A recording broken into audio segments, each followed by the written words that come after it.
Hello again now. Since his move from Manchester City to Chelsea, Cole Palmer has become one of the most talked about players in English football. He was integral in the 2 trophies that Chelsea won last season.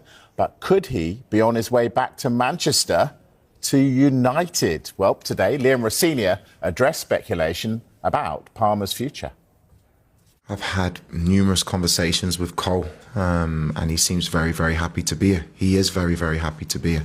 He's a huge part of our plans in the long term. He's an outstanding player. Every player goes through difficult moments in their careers in terms of injury. I don't think it's any reflection on his quality. He's an outstanding footballer. But my job and the club's job is to get him in a place where he can consistently perform at the level that he wants to. And there was frustration in the Brentford game, not because he wasn't happy here, just because he couldn't perform. He was in pain. He couldn't perform to the level he wanted to do for the club. He's a great kid, and he's an outstanding player, but we have to make sure that we look after him in the right way. That's why I haven't involved him in the last game. Interesting. He would say that. Cole Palmer, former Manchester City's Cole Palmer, to Manchester United. Really? Could that happen? No. I'll give you a straight answer. These stories have emerged this week that Cole Palmer is unhappy at Chelsea. He's got friends in Manchester. Apparently he misses those friends. That's why he wants to move back there. He grew up as a United fan. His favourite player was Wayne Rooney. There's pictures of him on social media when he's very, very young, wearing a Manchester United shirt. So people have sort of got hold of this story and kind of run away with it.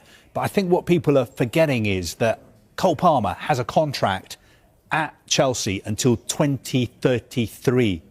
So there's 7.5 years left on his contract. Yeah, but he's not going to stay for 7.5 years, probably, is he? Well, he may not, but it would take an extraordinary offer for Chelsea to be tempted to sell him. Remember, this is a player who I think was a player of the tournament at the FIFA Club World Cup last summer. He got an award from President Trump.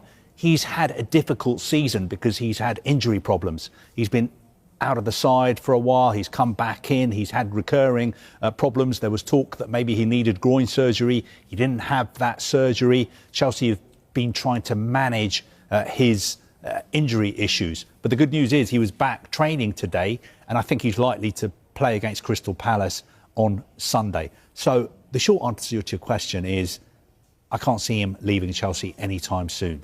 OK. The answer is I can see him leaving Chelsea. You can? Yeah, I think Chelsea... I'm convinced that Chelsea have 2 business models. Carve would disagree with me here. They buy players to go into their first team, but they buy players to sell them and make money. You know, they're sensible, clever businessmen, and ultimately they want Chelsea to be successful on the pitch. But if they can turn a profit on a player, then that's absolutely something they'd be interested in. They paid £40+ million for Cole Palmer. If someone like Manchester United, who's looking to do a rebuild in the summer, turns around and sticks £100+ million on the table, I think Chelsea would find that difficult to reject, as much as they know that Cole Palmer is a massively important and key member of their team.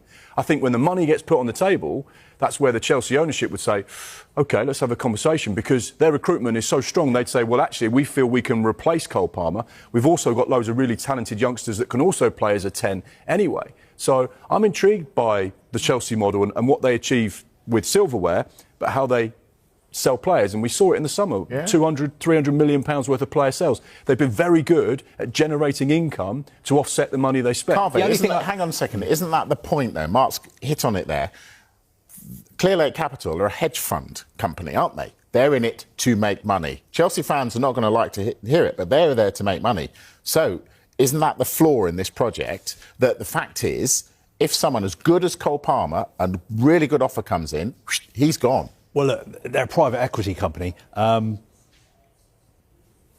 Mark makes some very, very good points. The only thing I would say, 2 things I would say, is one, I don't think there's anybody out there who could afford to buy Cole Palmer.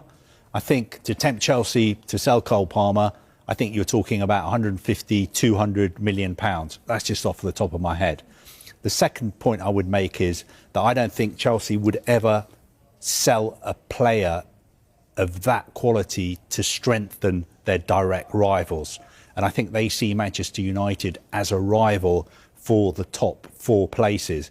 So if they were ever to sell him, Barcelona, Real Madrid, PSG, if he was interested, maybe. Look, we're getting into hypotheticals. I don't think he's going anywhere. He's got a contract until 2033. And he signed a new contract, I think, or an September extension 24. in 24 as well. So, I mean, he's a Man United fan. A lot of people were. It doesn't mean they're going to end up playing for Manchester United. Fair enough. Douglas Luiz, any legs in this link? Was he a Chelsea fan when he was a kid? I don't know. No, maybe. Maybe we'll dig something out on social media. Frank Lampard was his hero. Yeah, there you go. This goes against the grain, you know, with what we've seen from Chelsea over the last few transfer windows. They like to sign younger players and mould them and develop them. But there is a genuine interest in Douglas Luiz, 27 years old. Lack of game time at Nottingham Forest, where he's on loan this season, just 5 Premier League starts. Would he go to Chelsea? Possibly. Could you see this one happening? Maybe. They're also interested in Marcus Senesi, who's 28. They're looking at centre-back. We know that they're in dialogue with Rennes over Jeremy Jacquet. But Douglas and Luiz, I think we just put it as maybe, unlikely, but don't rule it out. Are you happy with that? I think you've covered everything there. I sat on the fence enough. Because I also wanted to talk about Chelsea.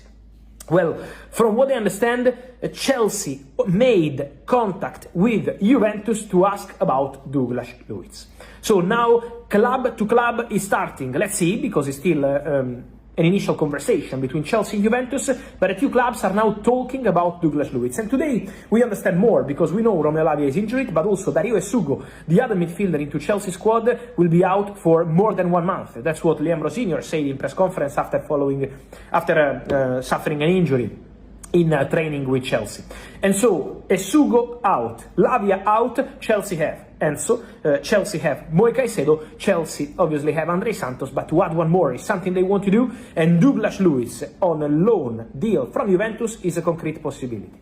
The player is open to joining Chelsea. So now depends on Chelsea and Juventus to try to reach an agreement. And remember what I told you, Chelsea are only interested in a loan deal. Chelsea don't want any obligation to buy Element, because Nottingham Forest had a deal done in the summer on loan with an option to buy to become obligation under certain conditions. Chelsea want to remove the obligation system unless it's very complicated. So they don't want to be forced to buy Douglas Luiz in the summer. If they can do a deal on loan for the next 6 months, Chelsea will be happy to proceed. Otherwise, if these conditions are not right, Chelsea will leave the conversation. But now, club to club has started. Chelsea also approached the agent of the player, Giuliano Bertolucci, one of the most powerful agents in South America, not only, and so now the conversation has started for the Douglas Luiz deal. Aston Villa are out of the conversation after initial calls a few days ago, and so now Chelsea Douglas Luiz deal on. Let's see what's going to happen with Forest still involved. Cole's a great lad. So down to earth, has really good family around him, great set of values, loves to work and loves to play football.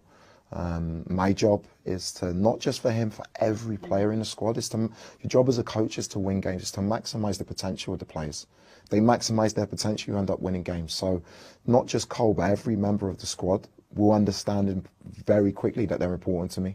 Not just how they perform on the pitch, not just how they've trained or how they've played, that they're happy in their lives. It's the best job in the world. I'm too old to play football. I didn't enjoy it enough. And I actually found when I enjoyed playing football was when I was at my best. So it's not about being their best friend or arm around the shoulder. Is it not? No, it's about being able to get to know someone to a point where you can push them further than what they are probably used to. There's such a huge amount of potential, but the body language and the confidence just doesn't seem there. Well, this team's done not bad so far. Before I came, they won the Club World Cup, they won the Conference League. They were still in a very good position in the league. They're not far away, and I've reminded them of that. There are small things, of course, that I would love us to improve in the short term, that are short-term fixes that I think I can help with, but I also want to help them grow in the long term and build something really, really important and special moving forward.